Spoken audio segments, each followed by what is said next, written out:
ሁለት ሚስጥር ሲሰግድ እና ብድግ ሲል ከዚህ አፈር አበጀኸኝ ይላል።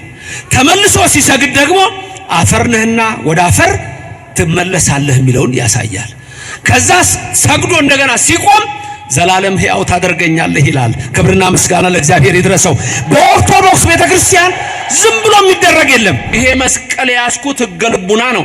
ዲያቆናይዝም ያልኳችሁ ለመሰላችሁ ከታች አራት ማዕዘን ቅርጽ አላት አይደል?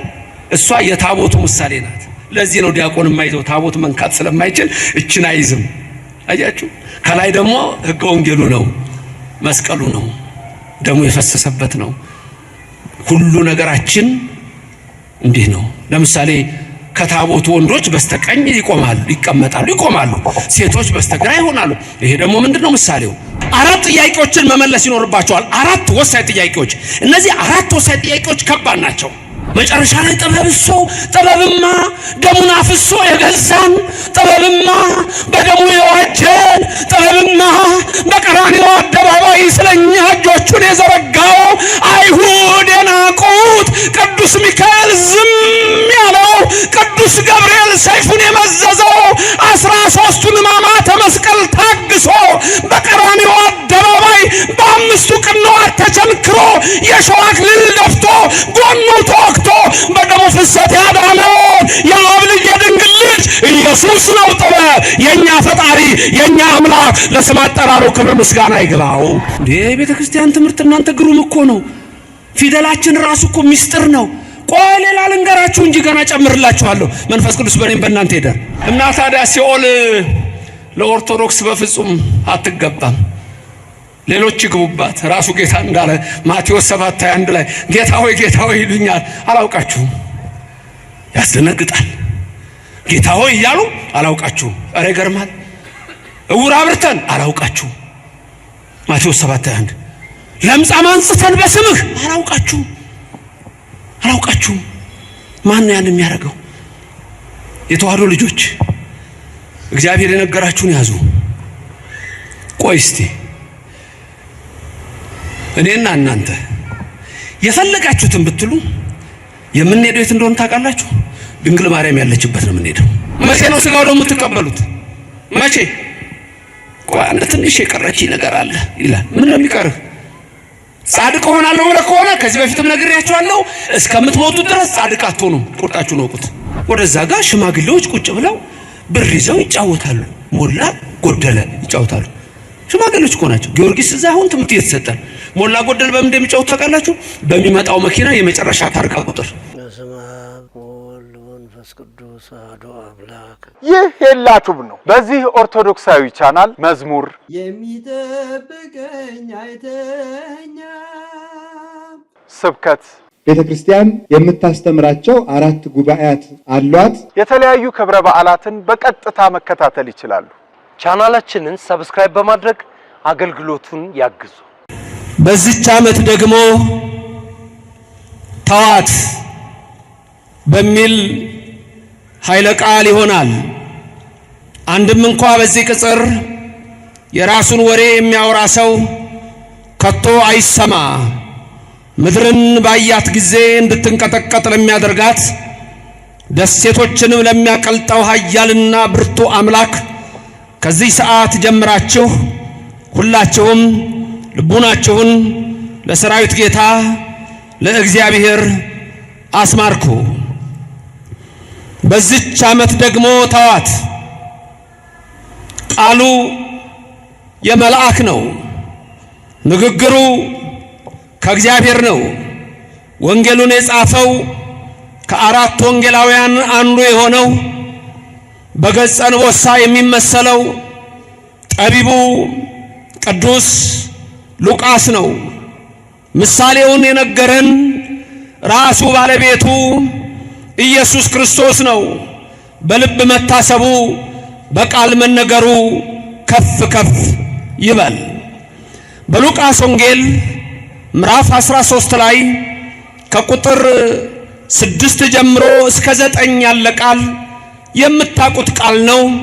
በዚህም በቅጽር ባላችሁት በዚህም ባሉት ወንድሞቻችን ሚዲያ ለምትከታተሉ ሁሉ ባላችሁበት በእኔና በእናንተ ላይ አምላካችን መንፈስ ቅዱስ ይደር። የመጀመሪያው ቁጥር 6 ላይ የምታዩት ይህንን ምሳሌ አለ። ለአንድ ሰው በወይኑ አትክልት የተተከለች በለስ ነበረችው። ፍሬ ሊፈልግ መጥቶ ምንም አላገኘም። ባጭሩ ስንት ሰው እየሰማችሁ ነው? ስንት ሰው? አንድ ሰው ምን ነበረው? በለስ ወይን ነበረው። ከዛስ ፍሬ ሊፈልግ መጣ። አገኘ ወይ? ረከበ? አላገኘም። ወሶበ ይረከበ? ባላገኘ ጊዜ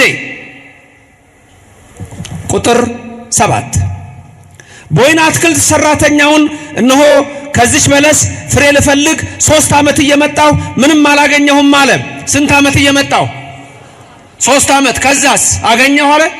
ምንም አላገኘም። ማን ነው የሚያወራው? የወይን ጠባቂውን የወይን ሰራተኛውን ያወራዋል። ምንም አላገኘሁም አለው። ከዛስ ምን አለው? ግዝማ እንከሰ ከመ ኢታጽር ምድረነ አለው። ምን ማለት ነው? ምድራችንን ሌላውን እንዳታበላሽብን ቁረጣት አለው። የወይን ጠባቂዋ ሰራተኛው ደግሞ ምን አለ? ቁጥር 8 እንዲህ አለ፣ ጌታ ሆይ ዙሪያዋን እስክኮተኩትላትና ፋንድያ እስካፈስላት ድረስ በዚች ዓመት ደግሞ ተዋት አለው። መቼ ተዋት? በዚች ዓመት ደግሞ ተዋት አለው። ቁጥር 9 ወደፊት ብታፈራ ደህና ነው፣ ያለዚያ ግን ትቆርጣታለህ አለው። ወደፊት ብታፈራ ምንድን ነው? መልካም ነው። አለዛ ግን ምን ታደርጋታለህ? ትቆርጣታለህ። አሁን ይህ አጭር ምሳሌ ነው። በዚህ ውስጥ የምናያቸው ሰዎች አሉ።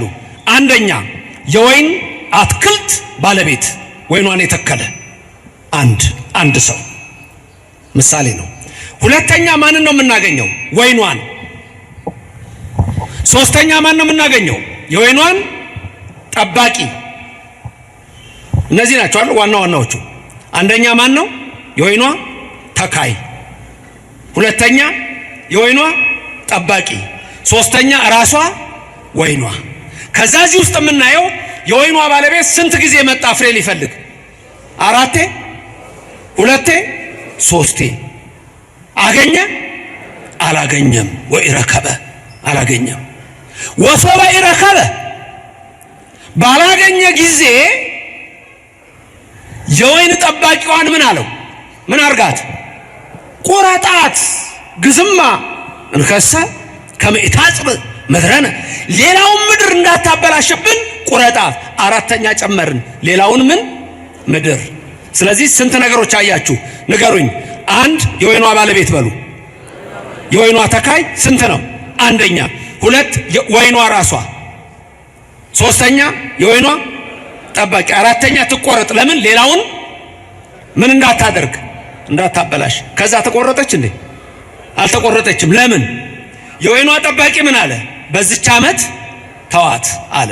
ስለዚህ ወደፊት ብታፈራ መልካም ነው፣ አለዛ ግን ተቆርጣታለህ። አለቀ። አሁን ልንገራችሁ።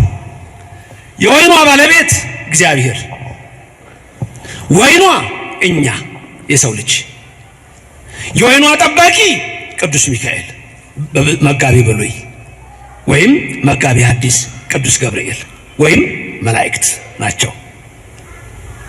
3 ዓመት መጣሁ ያለበት በብሉይ ዘመን አለው፣ በሐዲስ ዘመን አለው። ቁረጣት ሌላው ምድር እንዳታበላሽ። ሌላው ምድር የተባለው ደግሞ ከምድር አፈር የተበጀው የሰው ልጅ ሁሉ ነው። ይሄ ምሳሌ ነው። ስለዚህ የምሳሌው ትርጉም ምንድነው የሚለውን ነው የምንማረው። መንፈስ ቅዱስ በእኔም በእናንተ ላይ ይደር። ሲጀምር ገና ምንድን ያለው? ወመሰለ ሎሙ ነው ብሎ የሚጀምረው ምሳሌ መሰለላቸው ይላል። በኢትዮጵያ ኦርቶዶክስ ተዋሕዶ ቤተክርስቲያን ውስጥ ምሳሌ እጅግ አለ፣ ምስጢር እጅግ አለ። እያንዳንዱ የምናደርገው ነገር ምሳሌ አለው። ይሄ ሲምቦሊክ ይባላል። ሲምቦሊክ የሆኑ ነገሮች አሉ። ዝም ብለን የምናደርገው ነገር የለም። ለምሳሌ ስንሰግድ አንድ ሰው ልክ ሲሰግድ ምን ይሆናል? ድፍት ይላል አይደል? ከዛስ ብድግ ይላል። ከዛ ተመልሶስ ይሰግዳል። እንደሰገደ ይቀራል ወይስ ይቆማል? ይቆማል። ሁለት ምስጢር። ሲሰግድ እና ብድግ ሲል ከዚያ አፈር አበጀኸኝ ይላል።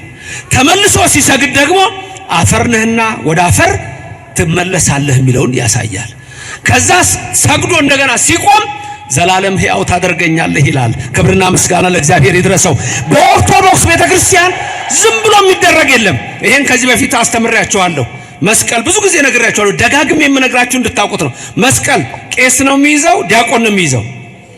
ለምን ቄስ የሚይዘው ለምንድን ነው? ቄስ ብቻ። እሺ ታቦት ስናከብር ቀሳውስት ናቸው ታቦቱን የሚያከብሩት ወይስ ዲያቆናት ናቸው? ዲያቆን ታቦት መንካት ይችላል? መንበሩን እንኳን መንካት አይችልም ዲያቆን፣ ደፋር ባለጌ ካልሆነ በስተቀር። እንደ አሪዮስ የደፈረ ካልሆነ በስተቀር መንበሩን ታቦቱ የሚቀመጥበትን መንበር ዲያቆን መንካት አይችልም። ተመልከቱ። ይሄ መስቀል የኢትዮጵያን ኦርቶዶክስ ተዋሕዶ ቤተክርስቲያን ሶስቱን ህግጋት ያሳያል። ሶስቱ ህግጋት እነማን ናቸው ካላችሁኝ እንዲህ ናቸው። 1 ህገ ልቡና፣ 2 ህገ ኦሪት፣ 3 ህገ ወንጌል ናቸው። ላስደግማችሁ። 1 ህገ ልቡና አፌላችሁም ነው በሰይጣን ተቆልፏል። ተናገራ ታዲያ። 1 ህገ ልቡና፣ 2 ህገ ኦሪት፣ 3 ህገ ወንጌል። እነዚህ እዚህ ላይ ታዋቸዋላችሁ። ይሄ መያዣው ምሰሶ ዋናው ህገ ልቡና ነው። ህገ ልቡና ለመላእክትና ለሰው የተሰጠ ነው። ህገ ልቡናን መላእክት ተጠቅመውበታል። እኛ ግን በህገ ልቡና ስላልጸናን ህገ ኦሪትን ጨመረልን እግዚአብሔር። ህገ ኦሪትን ጨመረና እንደገና ደግሞ ህገ ኦሪትን ሊፈጽማ ጠላዋን ወደ አካል ሊመልሳት የሰላም አምላክ ኢየሱስ ክርስቶስ ከሰማይ ሰማያት መጣ ወረደ። ከድንግል ማርያም በከብቶች በረት ተወለደ። ይሄ ሁሉ ለኔ ነው፣ ይሄ ሁሉ ለአንተ ነው፣ ይሄ ሁሉ ላንቺ ነው። ከሰማይ ወረድኩ አለ። የወረድኩት ደግሞ አለ ለአብርሃም፣ ለይስሐቅ፣ ለያዕቆብ ለጤነኞቹ አይደለም አለ፣ ለኔና ለእናንተ ለበሽተኞቹ። የከብቶች በረት መካከል ተወለደ። የከብቶች በረት እኮ በት አለበት፣ ሽታ አለው። እዛው ሲወለድ የእናንተን ኃጢአት አልጸየፈውም ሲላችሁ ነው የድንግል ማርያም ልጅ ከሰማይ ሰማያት የወረደው የኔና የእናንተን በደል ሊደመስስ እሱ ወደዚህ ዓለም መጣና ምን አለ?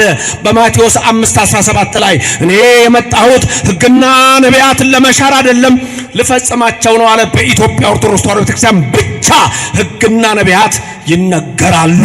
ክብርና ምስጋና ለዘላለም አምላክ ይሁን፣ ስሙ የተመሰገነ ይሁን። ሁሉ ነገር ምሳሌ አለው፣ ዝም ብሎ አይደለም። አሁን ዲያቆኑ ተንሥኡ ለጸሎት ይላል። ዲያቆኑ ተንሥኡ ለጸሎት ሲል እናንተ ምን ትላላችሁ? ምን እንደምትሉት? እግዚኦ ተሳለነ። ከዛ ቄሱ ደግሞ እጁን ይዘረጋና ምን ይላል? ምን ነው የሚለው? አስቀዳሽ ናችሁ? ታስቀድሳላችሁ? ነው እሑድ እሑድ ትተኛለህ? ማታ ማታ ቀዳሜ ማታ ቲክቶክ እስከ ሌሊቱ 8 ሰዓት ወሬ፣ ዝሙት፣ ከንቱ ነገር፣ መለፍለፍ፣ ንትርክ። ከዛ በኋላ እሑድ ጠዋት የለህም፣ ቅዳሴውን ቄሱ አሐዱ አብ ሲል የለህም፣ ቁርባኑ ላይ የለህም፣ እስመ ኃያል አንተ ላይ የለህም። ተኝተዋል። የታመመ ሰንኳ በዕለተ ሰንበት በቤቱ አይተኛ፣ በወሰካ በገረገራው ያምጡትና ይስማ ይላል። የት ነው ያለው? ቅዳሴው ሲጀምር እናንተ አትሰሙትም እንጂ ምን ይላል? ስላንተ ካህኑ ሲጸልይ ይላል። ስላንተ ካህኑ ሲጸልይ ሐሳብህን ወደ እዛና ወደ አታድርግ። ስላንተ መስዋዕት ሲቀርብ መተቁምና ስማ፣ ተቀደስ፣ ተፈወስ። እግዚአብሔር በረድኤት ይጎብኘን፣ በቸርነቱም አይለየን። እና ታዲያ ዲያቆኑ ተንሥኡ ሲል እናንተ ምን ትላላችሁ? እግዚኦ ተሳለነ። ካህኑ ምን ይላል? ሰላም ለኩልክሙ። ከዛ ትመልሱና እናንተ ምን ትላላችሁ? ምስለ መንፈስከ። እንደሱ ነው። ዲያቆኑ ተንሥኡ ለጸሎት የሚለው የአዳም ምሳሌ ነው። ተመልከቱ። ወመሰለ ሎሙ ነው። ሁሉ ነገር በምሳሌ ነው። ዲያቆኑ የማ ምሳሌ ነው? የማ ምሳሌ ነው ዲያቆኑ? የአዳም። አዳም ምን አለ? ተንሥኡ ለጸሎት አለ። እናንተ ምን ብላችሁ ነው የምትመልሱት? እግዚኦ በአማርኛ ምን ማለት ነው? አቤቱ ይቅር በለን ትላላችሁ። አቤቱ ይቅር በለን የምትሉት እናንተ ደግሞ በሲኦል ውስጥ ያሉ የነፍሳት ምሳሌ ናችሁ። ሰላም ለኩልክሙ የሚለው ቄስ የኢየሱስ ምሳሌ ነው። ካህኑ የያዘውም ስልጣን የኢየሱስ ነው። ካህኑ ኃጢአተኛ ሆነ ጻድቅ ሆነ የምትሰራዋ እሱ ጋር ያለችው ያቺ የኢየሱስ ክርስቶስ ስልጣን ናት። ካህናትን የሰጠን እግዚአብሔር ስሙ ለዘላለም የተመሰገነ ይሁንልን። ከዛ ካህኑ እጁን ዘርግቶ ሰላም ለኩልክሙ የሚለው የኢየሱስ ምሳሌ ነው። ከዛ እናንተ ደግሞ ምን ትላላችሁ? ምስለ መንፈስከ በትርጓሜው እንደ ቃልህ ይደረግልን የሚል ነው። ምስለ መንፈስከ ከመንፈስ ጋር የሚለው እንደ ቃልህ ይደረግልን። ምን ሆነ መሰላችሁ? በሐሙስ ዕለት ወመንፈቀ ዕለት ትወለድ ሞለተ ወለትከ አዳም ሔዋን አድናችኋለሁ፣ ከ5 ቀን ተኩል በኋላ ከልጅ ልጅ ተወልጄ አድናለሁ። ይሄ የት ነው የሚገኘው? ከ81 መጽሐፍ በሆነው በአንዱ በቀለሚንጦስ ነው የሚገኘው። ቀለሚንጦስ ላይ ነው ይሄ ያለው። ከ5 ቀን ተኩል በኋላ ተወልጄ አድናለሁ። የተለየች ዕለት አለች፣ የተመረጠች ዕለት አለች። ቅዱስ ጳውሎስ ሐዋርያ ብርሃነ ዓለም የገላትያ ሰዎችን ሲያስተምራቸው በምዕራፍ 4 ቁጥር 5 ላይ ምን ይላል? የዘመኑ ፍጻሜ በደረሰ ጊዜ እግዚአብሔር አምላክ ከሴት የተወለደውን ከሕግም በታች የሆነውን አንድያ ልጁን ወደኛ ላከው ይላል። ስንት ልጁን ምን አደረገው? ወደኛ መጥቶ ያዳነን ክብርና ምስጋና ይግባው የዘላለም አምላክ ኢየሱስ ክርስቶስ። አንድያ ልጁን የዘመኑ ፍጻሜ የሚለው 5500 ነው። ከዛ አዳም እችን ዕለት ይጠብቃል። የተፈጠረባትን ያችን ዕለት ዓርብ ዛሬ እኮ ነው አድናለሁ ያለኝ አለና ነፍሳቱ ምን አላቸው? ለጸሎት ተነሱ። ዲያቆኑ ተንሶ ለጸሎት ያለው እሱን ነው። ነፍሳትም ለአባታቸው ለአዳም መልሰው ምን አሉ? ጊዜው እውነት ነውና አቤቱ ይቅር በለን አድነን አድነን አድነን አሉ። ከዛ ኢየሱስ ክርስቶስ ምን አደረገ? እጁን ዘርግቶ አዎ አዳንኳችሁ የዘላለም ሕይወት ሰጠዋችኋል፣ ስለዚህ ሰላምን ይላል። በተዘጋ መቃብር ገብቶ እጆቹን እያሳየ ሰላም ለኩልክሙ አላቸው። ከዛ እናንተ ደግሞ ምስለ መንፈስከ ስትሉ ከሲኦል መውጣት ነው። በቅዳሴ ሰዓት ሁል ጊዜ ከሲኦል መውጣት ነው፣ ከመከራ መውጣት ነው፣ ከኃጢአት መውጣት ነው፣ የዘላለምን ሕይወት መውረስ ነው። ለዚህ ነው በመጨረሻ እቱ በሰላም ወደ መንግሥተ ሰማያት ግቡ ተብለን የምንሸኘው። ክብርና ምስጋና ለዘላለም ለሱ ይሆንልን። እያንዳንዱ ነገር ምሳሌ አለው። ይሄ መስቀል ያስኩት ሕገ ልቡና ነው። ዲያቆናይዝም ያልኳችሁ ለመሰላችሁ ከታች 4 ማዕዘን ቅርጽ አላት አይደል? እሷ የታቦቱ ምሳሌ ናት። ለዚህ ነው ዲያቆን የማይዘው ታቦት መንካት ስለማይችል እችን አይዝም። አያችሁ? ከላይ ደግሞ ሕገ ወንጌሉ ነው፣ መስቀሉ ነው፣ ደሙ የፈሰሰበት ነው። ሁሉ ነገራችን እንዲህ ነው። ለምሳሌ ከታቦቱ ወንዶች በስተቀኝ ይቆማሉ፣ ሴቶች በስተግራ ይሆናሉ። ይሄ ደግሞ ምንድነው? ምሳሌው በኖህ መርከብ ውስጥ የሆነው ነው። ኖህ አጽማ አበውን በመካከል አደረገ። ከዛ በኋላ ወንዶቹን በዚህ ሴቶችን በዚህ አደረገ። ስለዚህ በመቅደሱ ሁሉ ጊዜ ስትቆሙ ወደዚህ ፊታችሁ ሲሆን ሴቶች በምን ይሆናሉ? በስተቀኝ፣ ወንዶች በምን ይሆናሉ? በስተግራ። ራቱ ታቦቱ ደግሞ ሲያችሁ ወንዶች ቤት ይሆናሉ በስተቀኝ፣ ሴቶች ቤት ይሆናሉ በስተግራ። ይሄ እያንዳንዱ ነገር ያለው በኢትዮጵያ ኦርቶዶክስ ተዋሕዶ ቤተክርስቲያን ብቻ ነው። በዚች እምነት ውስጥ ያደረገን እግዚአብሔር ስሙ የተመሰገነ ይሆንልን። ወደ ሉቃስ 13 ቁጥር 6 እንመለስ። ስንት ሰዎች ወይን ተከሉ? ስንት ሰዎች ወይን ተከሉ አላችሁ? ስንት ሰው? አንድ ሰው የተባለ ማን ነው? እግዚአብሔር። ወይን የተባለ ማን ነው? እኛ። እግዚአብሔር ሰውን ፈጠረ። በቃ የመጀመሪያው ትምህርታችን እግዚአብሔር ሰውን ፈጠረ ነው። እያንዳንዳችን እኛ ምንድነን? ፍጡር ነን። ለስም አጠራሩ ክብር ምስጋና ይግባው። ማን ነው የፈጠረን? እግዚአብሔር። 4 ጥያቄዎችን መመለስ ይኖርባቸዋል። 4 ወሳኝ ጥያቄዎች። እነዚህ 4 ወሳኝ ጥያቄዎች ከባድ ናቸው። ምን ናቸው 4ቱ ጥያቄዎች? ከኔ ቀጥላችሁ ተናገሩ። እኔ ማን ነኝ? መምህር ዘበነ ከኔ ቀጥላችሁ በሉ ነው ያልኩት። እኔ ማን ነኝ? ከየት መጣሁ? እዚህ ምን እሰራለሁ? መጨረሻዬ ወዴት ነው? እነዚህን 4 ጥያቄዎች በጣም ከባድ ናቸው። ያዟቸው። አንደኛ እኔ ማን ነኝ? it's a question of identity ይባላል። it's a question of identity። ይሄ ፊሎሶፊካል ነው፣ ሪሊጂየስ ፊሎሶፊ ነው፣ ወሳኝ ነገር ነው። who am I? እኔ ማን ነኝ? ምንድን ነኝ? መልሱ ፍጡር ሰው ነኝ። ምሳሌ መሰለላቸው። አንድ ሰው የወይን አትክልት ነበረችው፣ ተከለ፣ ይሄንን ምድር ፈጠረ፣ ሰውን ፈጠረው። ምሳሌ 9:1 ጥበብ ቤቷን ሰራች፣ 7 ምሰሶች አቆመች፣ ባሮቿን በረጅም ስብከት ላከች፣ ወይኗን ጠመቀች፣ ፍሪዳዋን አረደች ይላል።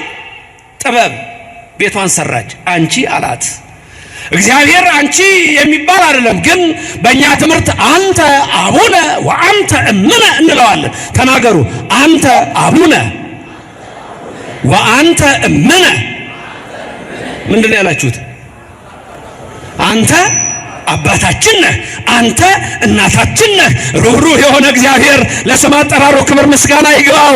እግዚአብሔር አምላክ ይህንን ዓለም ፈጠረው፣ ይህንን ዓለም ወለደው ልንል እንችላለን፣ ፈጠረው። ስለዚህ ምን ይላል ሶሎሞን በጻፈው መጽሐፍ? ጥበብ ቤቷን ሰራች ማለት ጥበብ እግዚአብሔር ጥበብሰ መድኃኒነ ውእቱ ይላል። የኤጲፋኒዎስ ቅዳሴ ሲቀድሱ ስትሰሙ ጥበብሰ መድኃኒነ ውእቱ አለ። ጥበብሰ መድኃኒነ ውእቱ ዘቤዛወነ እንዲህ ያለ ይላል ቄሱ። መጨረሻ ላይ ጥበብማ ደሙን አፍሶ የገዛን፣ ጥበብማ በደሙ የዋጀን፣ ጥበብማ በቀራንዮ አደባባይ ስለኛ እጆቹን የዘረጋው፣ አይሁድ የናቁት፣ ቅዱስ ሚካኤል ዝም ያለው፣ ቅዱስ ገብርኤል ሰይፉን የመዘዘው፣ 13ቱን ሕማማተ መስቀል ታግሶ በቀራንዮ አደባባይ በ5ቱ ቅንዋት ተቸንክሮ የሸዋ አክሊል ደፍቶ ጎኑ ተወግቶ በደሙ ፍሰት ያዳነውን የአብ ልጅ የድንግል ልጅ ኢየሱስ ነው። ጥበብ የኛ ፈጣሪ የኛ አምላክ ለስም አጠራሩ ክብር ምስጋና ይግባው። 7ቱን ምሰሶቿን 7 ምሰሶች ይውላችሁ። መጀመሪያ ጥበብ ቤቷን ሰራች፣ ይህንን ዓለም ሰራን። ቤት ዓለም ነው። 7 ምሰሶ ደግሞ ስንት ቀኖች አሉ? ስንት ቀኖች አሉ? 7። ከምን ቀን ይጀምራል? እሁድ 1፣ ሰኑይ 2፣ ሰሉስ 3 እያለ ነው የሚቀጥለው እስከ ቀዳሚት ሰንበት ድረስ። ፍጥረት የጀመረው መቼ ነው? እሁድ ቀን። ተመልከቱ፣ ስንት ናቸው? 7። የኢትዮጵያ ፊደል ስንት ነው መሰረቱ? 7። ስትማሩ ምን ነበር የምትሉት? ሕፃኑ ናቸው የተማረ ቄስ ትምህርት ቤት የተማረ እስቲ ቄስ ትምህርት ቤት የተማረ ሌላው ውሃ ተገልብጦ በሆነበት ዘመን የተማረው ማለት ነው። ምንድን ነው እያላችሁ የተማራችሁት? ሀግዕዝ ሁካዕ ሂሳልስ ንገሩኛ። ሀራብ ሄሃምስ ህሳድስ ሆሳብ አይደለ? እንዴት ያይዘን ልጆች ሆነን በቃ መርጌታ ጽጌ ጋኛ የንታረገው የናችሁ ፊደል ያስቆጠሩኝ አባ ሰላማ ስንጀምር እንዴት ያይዘው በቃ ሀግዕዝ ሁካዕ ሂሳልስ እንላለን። ሀ 1 ማለት ነው። ሁ 2 ማለት ነው። ከዛ 7ቱን ምሰሶቿን አቆመች። 7ቱ ዕለታት 1 ሰንበት።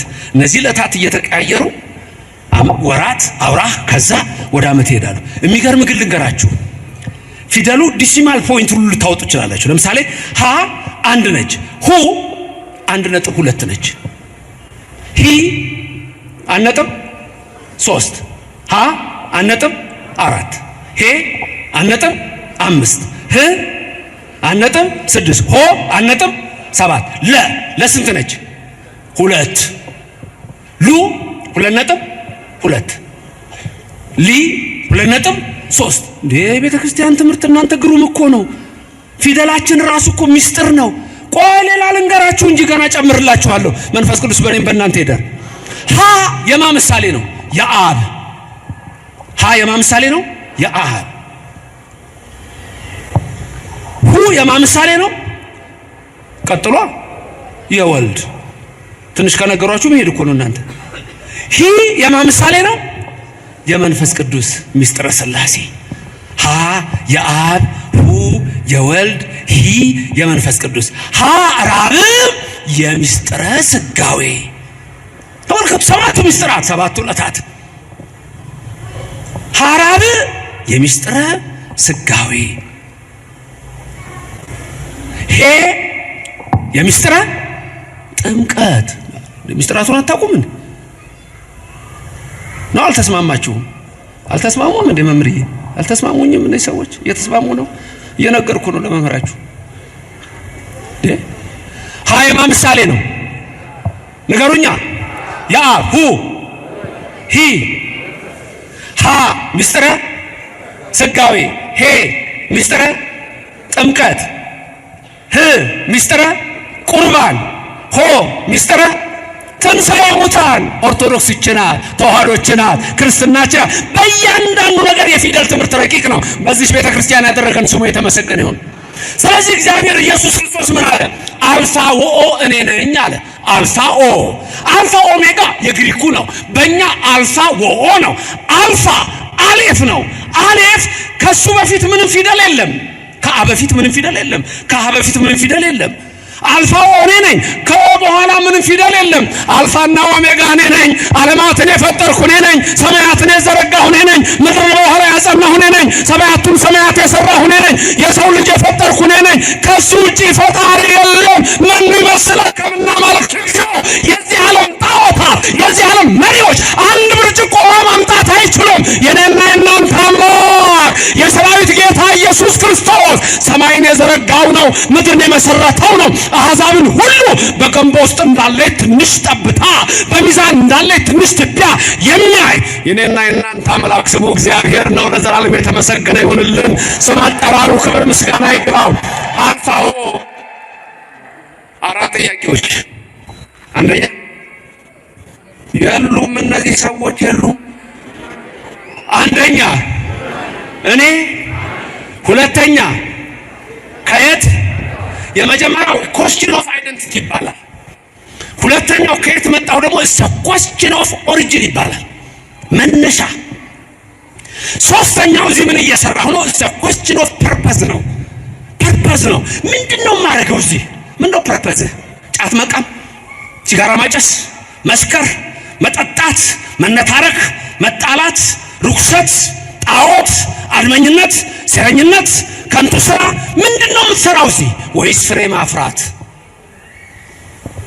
the question of purpose ምንድነው ማረጋው እዚህ አራተኛው ጥያቄ መጨረሻዬ ወዴት ነው the question of destination ነው እነዚህ አራት ጥያቄዎች በትክክል መልስ የሚያገኙት በኦርቶዶክስ ተዋህዶ ቤተክርስቲያን ነው ማንነኝ ፍጡር ከየት መጣሁ ከፈጣሪ እዚህ ምን ሰራለሁ አዳምና ሔዋን ሳቱ መጣሁ ከዚህ በኋላ ደግሞ የሚያድነኝ አምላክ አለኝ መጨረሻዬ ወዴት ነው መጨረሻችሁ በቀኙ መቆም ነው መንግስተ ሰማያት መውረስ ነው የኦርቶዶክስ ልጆች ትጠራጠራላችሁ እንዴ የተዋህዶ ልጆች ትጠራጠራላችሁ እንዴ ልንገራችሁ በጣም ደስ የሚል ነገር ልንገራችሁ ከመቃብር ስንነሳ በትንሣኤ ዘጉባኤ ማቴዎስ 5:31 ላይ የሰራዊት ጌታ ኢየሱስ ክርስቶስ እሱ እግዚአብሔር እልፍ አላፋት ከሆኑት መላእክት ጋር ይመጣል ይላል እልፍ አላፋት ከሆኑት ምን ጋር መላእክት ጋር እኔና እናንተ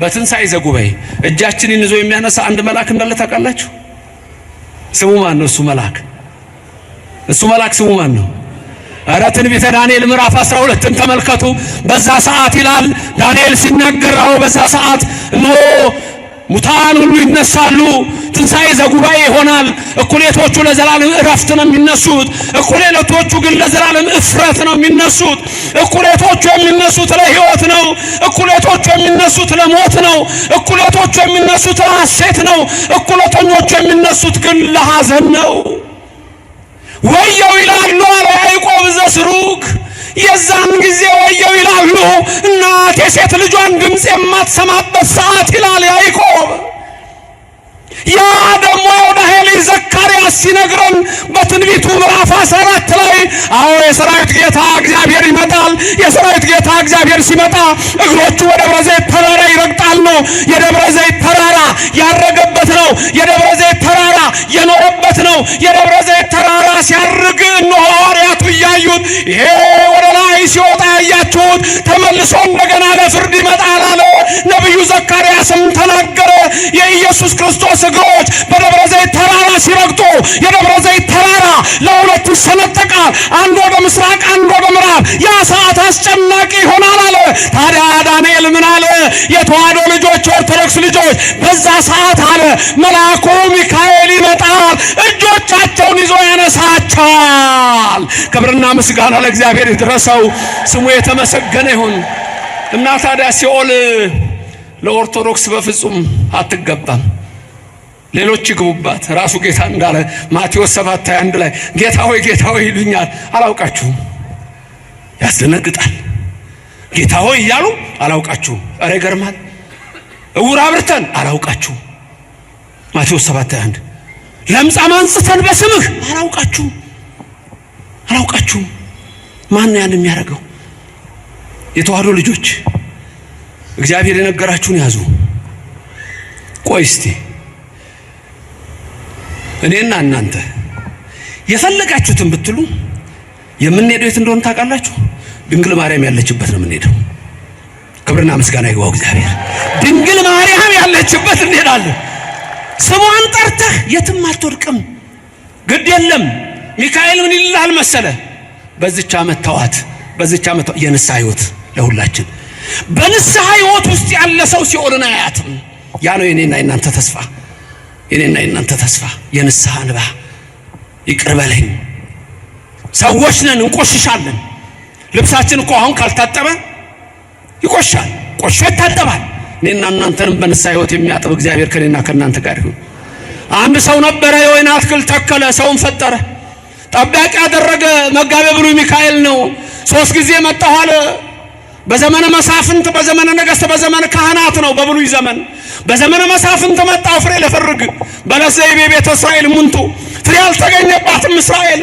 በዘመነ መሳፍንት ፍሬ የለም፣ በዘመነ ካህናት ፍሬ የለም፣ በዘመነ ነገሥትም በመሃል ፍሬ የለም። ቅዱስ ሚካኤልን አነጋገረው እግዚአብሔር። በቃ አጥፋቸው አለ። ሚካኤል መልአክ ደግሞ ለመነው፣ እባክህ በዚያ መተዋቸው፣ አታጥፋቸው፣ እስቲ ልራዳቸው፣ ተራድቼ መልካም ላሰራቸው አለ። እኔና እናንተን መልካም ያሰራን መልአኩ ገብርኤል፣ መልአኩ ሚካኤል ከኛ ጋር። መጋቤ ሐዲስ ገብርኤልም ነው። 3 ጊዜ መጣሁ አለ። ኢየሱስ ክርስቶስ ስንት ዓመት አስተማረ? 3 ዓመት። 3 ዓመት ባስተማርኩት ትምህርት ፍሬ ጠፋ አለ። 3 ጊዜ መጣሁ አለ።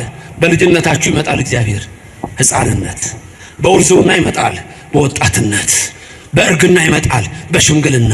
ፍሬ አለ ወይ? አንዳንድ ሰዎች ሽማግሌ ከሆኑ ጽድቅ መስራት ያለባቸው አይመስላቸው። እኔ አንዴ ትዝ ይለኛል፣ ድሮ እዚሁ እያለሁ ነው፣ ድሮ ሳስተምር አንድ ቀን ወደ ገነተ ጽጌ ቅዱስ ጊዮርጊስ ሲሄድ እድሜያቸው ትልቅ ሰዎች ናቸው። እንደዚች መውጫው ላይ ጊዮርጊስ ሼል ነገር ነበረ፣ የዛሬ ምድር ያድርገውና እንዲህ ሼል ነበር መውጫው ላይ። እንደዚህ ባቅላባ ቤት አለ። ከዛ ወደዛ ላይ ሲወጣ የሆነች ማደያ ብቻ አለችና ወደዛ ጋር ሽማግሌዎች ቁጭ ብለው ብር ይዘው ይጫወታሉ። ሞላ ጎደለ ይጫወታሉ። ሽማግሌዎች እኮ ናቸው። ጊዮርጊስ እዛ አሁን ትምህርት እየተሰጠ ሞላ ጎደል በምን እንደሚጫወቱ ታውቃላችሁ? በሚመጣው መኪና የመጨረሻ ታርጋ ቁጥር። ሽማግሌዎች ሽማግሌ በመሆን አድንም፣ ሕፃን በመሆን አድንም፣ ወጣት በመሆን አድንም። በንስሐ ሕይወት ነው የምትድነው። ለእግዚአብሔር እኮ ሁላችሁም አንድ ቀን አልሞላችሁም። ማቱሳላ እንኳን 969 ዓመት የኖረው አንድ ቀን አልሞላም በእግዚአብሔር ቁጥር። ሁሉም ሕፃን ነው በእግዚአብሔር ፊት። 3 ጊዜ መጣው። በሕፃንነት ፍሬ ይፈልግባል አለ ሆይ፣ በወጣትነት ፍሬ ያለው የለ። ወጣ ይላል። የት አለ ወጣት? የት ነው ወጣቱ ያለው? የት ነው ያለው? ደግሞ ነገርኳችሁ፣ ቅዳሴ ነው፣ የእግዚአብሔር በረከት ነው። ስጋው ደግሞ ያልቆረበ ሁሉ ያልተቀበለ ሁሉ ወዴት ነው? እንዴት ነው መንግስተ ሰማያት የሚገባው? መቼ ነው ስጋው ደግሞ የምትቀበሉት? መቼ? ቆይ አንድ ትንሽ የቀረች ነገር አለ ይላል። ምን ነው የሚቀርህ? ጻድቅ ሆናለሁ ብለህ ከሆነ ከዚህ በፊትም ነግሬያችኋለሁ፣ እስከምትሞቱ ድረስ ጻድቅ አትሆኑም። ቁርጣችሁን ወቁት። እንዳይቀየሙኝ መምህራን ካህናት፣ አይሆኑም። እስከሚሞቱ ጻድቅ አይሆኑም። መቼ ነው ግን ጽድቅ የምናገኘው? በንስሐ ሕይወት በየቀኑ ስንታደስ፣ በየቀኑ ስንታደስ መሐሪ ነው እግዚአብሔር። ይመረናል፣ ሁላችንን ይማረን። ስለ እናቱ ብሎ ይማረን፣ ስለ ቅዱስ ሚካኤል ብሎ ይማረን፣ 3 ዓመት መልአኩ እኮ ምን አለ? እስቲ ተዋት በዚች ዓመት ልራዳ። ታዲያ ሚካኤል ሲራዳ፣ ገብርኤል ሲራዳ፣ አንተ የኦርቶዶክስ ልጅ፣ አንቺ የተዋህዶ ልጅ ሲኦል እንደማታዋት ይሄንን እመኑ። ክብርና ምስጋና ለእግዚአብሔር ይድረሰው። በንስሐ ሕይወት ውስጥ ጸንታችሁ ካላችሁ ወይ ረከብኩ ያለው በእናንተ ዘንድ አይሰራም። ስጡ፣ ፍሬ አምጡ። እነዚያ ያልታደሉት ፍሬያቸው ከሰዶም ነው፣ ወይናቸው ከገሞራ ነው የተባሉ በርኩሰት የተመሉ አሉ። በጊዜያ ድፍረት የረከሱ፣ በዓለም ርኩሰት የቆሸሹ። እናንተ እኮ የእግዚአብሔር ልጆች ናችሁ። በ40 እና በ80 ተጠምቃችኋል። ስም አላችሁ እኮ ሁላችሁም ስም አላችሁ። ስማችሁንም ያውቀዋል እረኛው። ዮሐንስ ወንጌል ምዕራፍ 10 ላይ ምን ይላል? ኖላዊ ሄር ኢየሱስ ክርስቶስ በጎቼን በየስማቸው አውቃቸዋለሁ፣ እነሱም ድምፄን ያውቃሉ፣ ይከተሉኛል እና የዘላለም ሕይወት እሰጣቸዋለሁ። ወረዶም ከሌላ በረት ይወራሉኝ ገና አመጣቸዋለሁ ይላል። በየስማችሁ የሚያውቃችሁ እግዚአብሔር ስሙ የተመሰገነ ይሁን። በየስማችሁ የሚያውቃችሁ እግዚአብሔር በየስማችሁ ምሕረትን ይላክላችሁ። ለዚህ እኮ ነው ካህኑ ሲያሳርጉ እያንዳንዳችሁ በየስማችሁ የተፈታችሁ ሁኑ ይሏችሁ። የተፈታን ያደርገን እግዚአብሔር። 3 ዓመት መጣሁ ፍሬ ልፈልግ አጣሁ አለ። አይጣባችሁ እግዚአብሔር። ፍሬ በእጃችሁ ይሁን፣ በልቦናችሁ ይኑር፣ ባይኖራችሁም ይኑር። ያም የንስሐ ሕይወት ነው። ሲበዝቻ መተዋት የተባለው እንዴት እንደሚያማልደን እንድታዩ የሚያሳይ ትምህርት ነው። ስለዚህ እኔና እናንተ በዚህ ሕይወት ውስጥ ተመላልሰን የእግዚአብሔር በረከት እንድናገኝ የአምላክ ቅዱስ ፍቃድ ይሆንልን። በረድኤትም አይለየን፣ ከክፉ ነገርም ይሰውረን። የሰማነው ሁሉ በልቡናችን ያሳድርልን። በዚህች ዓመት ደግሞ ተዋት አለ። የወይኗ ተካይ እግዚአብሔር ነው፣ የፈጠረን እሱ ነው። ወይን የተባልን እኛ ነን። ፍሬ ይፈለግብናል። የንስሐ ፍሬ ነው። ጠባቂያችን መጋቤ ብሉይ ሚካኤል ነው። መጋቤ ሐዲስ ገብርኤል ነው። መላእክት ናቸው። እስቲ በዚህ ዓመት ተዋቸው፣ ተውት፣ ተዋት እስቲ ይባላል። ስለዚህ በዚህ ሕይወት ውስጥ ያለን እኛ የተዋህዶ ልጆች የመንግስቱ ወራሾች ነንና እግዚአብሔር የመንግስቱ ሰዎች እንዲያደርገን የሱ ፍቃድ ይሁንልን። ትንሽ እንባ ካለች ድህነት አለች። በዚህ ታሪክ ልጨርስላችሁ። የእውነት ታሪክ ነው። አንድ ሰው ንስሐ መግባት ይፈልጋል፣ በጣም ይፈልጋል። ፍሬ ያፈራ ዘንድ በቃኝ አለ። በቃኝ፣ የዓለም ነገር በቃኝ፣ ንስሐ ልግባ አለ። ወደ ነፍስ አባቱ ሊሄድ ቆረጠ። ሌሊት ሊነሳ ሲል ለነፍስ አባቱ እመቤታችን ተገለጠችለት። እመቤታችን ተገለጠችና ጽዋ ሰጠችው። አንድ ሰው ይመጣል ወደ አንተ፣ የእሱ ንስሐ ነው። ይህን ጽዋ ውሃ ሙላ በለው። በቃ ልክ እመቤታችን ይሄን በላው ያ ሰው ደረሰ ወደ ነፍስ አባቱ። አባቴ ኃጢአቴ በደሌ የበዛ ነው፣ ቀኖና ስጠኝ አለው። እሺ ልጄ አንተ ቀኖና ይሄ ነው፣ እችን ጽዋ ውሃ ሞልተና አለው። በቃ በዚህ ነው የሚመረኝ አለ። አዎ በዚህ ነው የሚመርህ አለው። ደስ አለው። ታዲያ ከወንዝ ነው የምትቀዳው አለ። እሺ ወደ ወንዝ ሄደ። ሲሞላት አትሞላም፣ ቀርታለች ትንሽ። ሞልተና ነው ያለው። ወደ ምንጭ ይሄዳል፣ ወደ ወንዝ ይሄዳል፣ ወደ ሐይቅ ይሄዳል፣ ወደ ባህር ይሄዳል። አልሞላም ማለት ተንከራቶ ተንከራቶ ተንከራቶ ወደ ነፍስ አባቱ ተመልሶ አባቴ ኧረ ምን አይነት ጽዋ ነች አልሞላ እኮ አለች። እና እንዴት ነው አለው። አይ ልጄ እኔም ታዝዤ ነው አለው። እና እግዚአብሔር አይምረኝም ይሄ ካልሞላ አለ። ልጄ እኔም ታዝዤ ነው። የሚቀበለውም አልመሰለው። አልሞላ እኮ አለኝ አለው። ልጄ እኔም ታዝዤ ነው። የሚቀበለው አልመሰለው። እና በእና ኃጢአቴ ልሞት ነው። በቃ እግዚአብሔር እኔን አይምረኝም ማለት ነው። ኃጢአቴ ብዙ ነው፣ በደሌ ብዙ ነው፣ አይምረኝም ማለት ነው አለ። አዘነ ነፍስ አባቱ። እሱም ስጥለ ተባለ። ከዛ በኋላ የሚቀበለውም አልመሰለም። እንግዲህ ካልማረኝ ምን አደርጋለሁ አባቴ ተቀበለኝ አለው። ካህኑም እጁን ዘርግቶ ሊቀበለው ሲል ከልቡ ፈነቀለውና በቃ አይምረኝም ምን ብሎ እንባው በዓይኑ ይፈስ። አንዲት እንባ ተፈናጥቃ ወደ ጽዋው ብትሞላ ጽዋው ይዛን ጊዜ ሞልቶ ተረፈ። ክብርና ምስጋና ለእግዚአብሔር ይድረሰው። ከኔና ከናንተ የሚጠበቀው ትንሽ እንባ ናት። ማረኝ ማረኝ ማረኝ የምትል ትንሽ እንባ ነች። ይቅር በለኝ ነው። ቀራንዮ ማለት እኮ ይሄ ነው። ሁሉ ነገር ሲጀምር በምሳሌ ነው ብያችሁ የለ።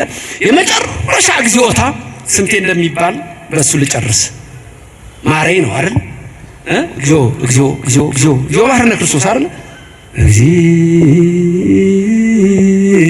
እያለ ካህኑ ያዘማል።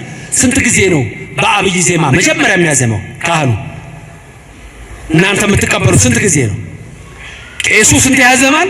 3 እናንተ ስንት ታዘማላችሁ? 3 ሲደመር 6 ከዛ እንደገና 3 ጊዜ የመጀመሪያው ላይ እግዚኦ ብሎ አንድ ነው የሚለው 3 ይላል 3 ሲደመር ስንት አመጣን? 6 ቀጥሎ ደግሞ እግዚኦ ማረነ ክርስቶስ እግዚኦ ማረነ እያለ አንዴ ሲያዜም በውስጡ ስንት ጊዜ ነው እግዚኦ ማረነ ክርስቶስ ያለው? 5 ጊዜ ነው። እሱ ጋር 5 ጊዜ ነው። እግዚኦ ቁጠሩ። እግዚኦ ማረነ ክርስቶስ እግዚኦ ማረነ ክርስቶስ እግዚኦ እያለ ማረነ ክርስቶስ እግዚኦ ማረነ ክርስቶስ እግዚኦ ማረነ ክርስቶስ እግዚኦ 5 ጊዜ ስንት ይለዋል? 3 ጊዜ 3 ጊዜ 5 ስንት ይመጣል? 15 እናንተም 3 ጊዜ ስንት ትላላችሁ? 3 ጊዜ 5 ስንት? 15 15 የቄሱ 15 የእናንተ ሲደመር ስንት ይመጣል? 30 ከፊት ስንት አለችን? 6 30 እና 6 ስንት ይመጣል? 30 እና 6 36 ቁጥር ጠፋ እንዴ? ቁጥር ሮኮ ቁጥር ስሙ ሁሉ እኮ እስከ ሚሊዮን ነበረ። ሚሊዮን እኮ ትልቅ ስም ነው። አሁን እኮ ሚሊዮን ትርጉም አጥቷል። ኢትዮጵያ ውስጥ ነው። ሌላ ቦታ አላጣም። የትኛውም ዓለም አላጣም። ሚሊዮን ኢትዮጵያ ውስጥ ነው ያጣው። ምሕረቱን ይመልስልን። ስንት አመጣን ቁጥሩን? መጀመሪያ ቄሱ ስንት? 3 ከዛ እናንተ ስንት ሲደመር ቀጥሎ 5 ጊዜ 3 15 ስንት ይሆናል? ከእናንተ ጋር 30 ሲደመር 6 30 ከዛ ቄሱ 2 ጊዜ የሚለው አለ መጨረሻ ላይ እግዚኦ ማረነ ክርስቶስ ይላል። ስንቴ? 2 እናንተ ስንቴ? 2 መጨረሻ ብቻውን ይላል እግዚኦ ማረነ ክርስቶስ ይላል። እሱ ላይ እናንተ ትላላችሁ አትሉ? እሺ የመጀመሪያ ቄሱ 2 ከዛ እናንተ 2 ስንት ይመጣል? 4 በፊት ስንት ነው ያለን? 36 እና 4 40 ብቻዋን የሚላት ደግሞ የለችም። አንድ ላይ ስንት ይመጣል? 40 ጌታን የገረፉት ከ40 ትርፎ አይደል? 40 ያ ደግሞ እግዚኦ ማለት ነው ማሬ ለቅሶ ነው። ዲያቆኑ ደግሞ ምን ያደርጋል በዛ ሰዓት? ምርዋ ይመታል። መረዋ ዶላ አይደወልም። የመላእክት ለቅሶ ነው። የእመቤታችን ለቅሶ ነው። ኦርቶዶክስ መሆን መታደል ነው። እንባ ነው። የነፍስ ሕይወት ይሄ ነው። የንስሐ ሕይወት ይሄ ነው። ገዘማ እንከሰ ከመይታ ጽምተን የሚለው ለእናንተ አይሰራም። ፍሬ ማፍራት ነው። የፍሬ ሰዎች ያድርገን። አዛኝቱ ድንግል ማርያም አትለየን። ሊቀ መላእክት ከሁላችን ጋር ይሁን። ዘማሪዎች ስላሉ ትምህርቱን አጠር አድርጌያለሁ። አንዳንድ መዘመር ስላለባቸው ነው። ለመምህርም ነግሬያቸዋለሁ። የሰማነውን በልቦናችን ያሳድርልን። እግዚአብሔር በረድኤት አይለየን። ሌላው በጣም ስለዚህ ቦታ ደስ እንዳለኝ መናገር እፈልጋለሁ። ቀጥታ ተከታትያለሁ። የነ ዶክተር ጌታቸውን ኢንተርቪው ሰምቻለሁ። ይሄ ቦታ ገና ሲጀመር ጀምሮ በዚህ ቦታ ላይ ለአገልግሎት መጣበት ስለነበር ይሄንን የመሰለ መቅደስ የእግዚአብሔር ማደሪያ የሥላሴ መገለጫ መቅደስ ሱሩልኝ ብሎ እንዲህ አድርጋችሁ የሰራችሁ በዚህ እጃችሁ የገባ በጠቅላላ የእግዚአብሔር መንግስት ወራሾች ክብርና ምስጋና ለሥላሴ ይሁን። አመስግኑት እግዚአብሔርን። እግዚአብሔር የተመሰገነ ይሁን። ደግማችሁ አመስግኑት። እግዚአብሔር ይመስገን። ሰልሳችሁ አመስግኑ። እግዚአብሔር የተመሰገነ ይሁን። እጅግ የሚያስደስት ነገር ነው። እኔ ከመጀመሪያው ጀምሮ በልማት ኮሚቴ ከካህናቱ ከምን ሁሉ ነው የማውቀውና ይህንን ያሳየን እግዚአብሔር ስሙ የተመሰገነ ይሁን። ለፍጻሜ ያበቃን የተመሰገነ ይሁን። ድሮ ወንድሞቻችን ምን ይሉ ነበር? እናንተ መቅደስ ስሩ እኛ እንወርሳለን ይሉ ነበር። አሁን ግን የተገላቢጦሽ ነው። አሜሪካኛ የፕሮቴስታንቱን ቸርች እየገዛ ነው። አውሮፓ የካቶሊኩን እየገዛ ነው። አሐዱ አብ እየተቀደሰበት ነው። ድንግል ማርያም እየተነገረችበት ነው። የእግዚአብሔር ታቦት እየገባበት ነው። አመስግኑት እግዚአብሔርን ከፍ ባለ ድምፅ። ስሙ የተመሰገነ ይሁን። ቀንድ አረጋለሁ ጭራ አላደርግህም ያለ እግዚአብሔር የተመሰገነ ይሁን። ኃይል ፊት ነው የማደርገው አላደርግህም ያለው እግዚአብሔር የተመሰገነ ይሁን። ይሄን የመሰለ መቅደስ ሰጠን። ስሙ የተመሰገነ ይሁን። ክብር ምስጋና ይግባው። ይሄ መቅደስ ሲሰራ ሰምቻለሁ ወደ 20 ሚሊዮን ብር እዳለ ገና። እንደገና ደግሞ ይሄ ገና ሁሉ ብዙ ነገር የሚፈልግ ነው። ብዙ ነገር ይፈልጋል። ስለዚህ እኔ ባጭሩ እምላችሁ በምትችሉት ሁሉ በተለይ እዚህ ውስጥ እግዚአብሔር ደግሞ ገንዘብ የሰጣችሁ ሰዎች ኑቀረቡ። ምንድነው የቀረው በሉ። 20 ሚሊዮን ብር እዳ እንደገና ደግሞ ገና ያልተሰራ ብዙ ነገር አለ። ኑ ጠይቁ። ሁላችሁም ግን ይሄንን አውቃችሁ የምትችሉትን የበረከት ሥራ ሁሉ አድርጉ። እግዚአብሔር ይባርካችሁ ይቀድሳችሁ። ድንግል ማርያም በቀኝ በግራ ትቁምላችሁ፣ ከፊት ትምራችሁ፣ ከኋላ ትከተላችሁ። በልቡናችን ከልጇ ጋር ነግሳ ለዘላለም ትኖርልን። መዋዕለ ጾሙን አስፈጽሞ ለብርሃነ ትንሣኤው እንዲያበቃን የእሱ ቅዱስ ፈቃድ ይሁንልን። ክብርም ምስጋናም ሁሉን ለሚችል አዶናይ ኤልሻዳይ እግዚአብሔር ይሁን። ከሰማየ ሰማያት ወርዶ ደሙን አፍስሶ ያዳነን ክብር ምስጋና ይግባው። በቅዱስ ሚካኤል በቅዱስ ገብርኤል በመላእክት የሚራዳን እግዚአብሔር ክብር ምስጋና ይግባው። አያችሁ ሚካኤል ስለናንተ እንዴት እንደሚለምን በዚህች ዓመት ደግሞ ተዋት መልአኩን ያለው አሜን ይደረግልን። ክብርም ምስጋናም ለኃያሉ አምላክ ለእግዚአብሔር።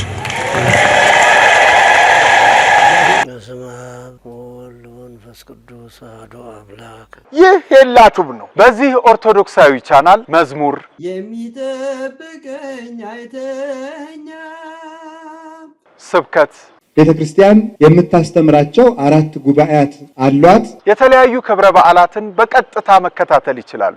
ቻናላችንን ሰብስክራይብ በማድረግ አገልግሎቱን ያግዙ።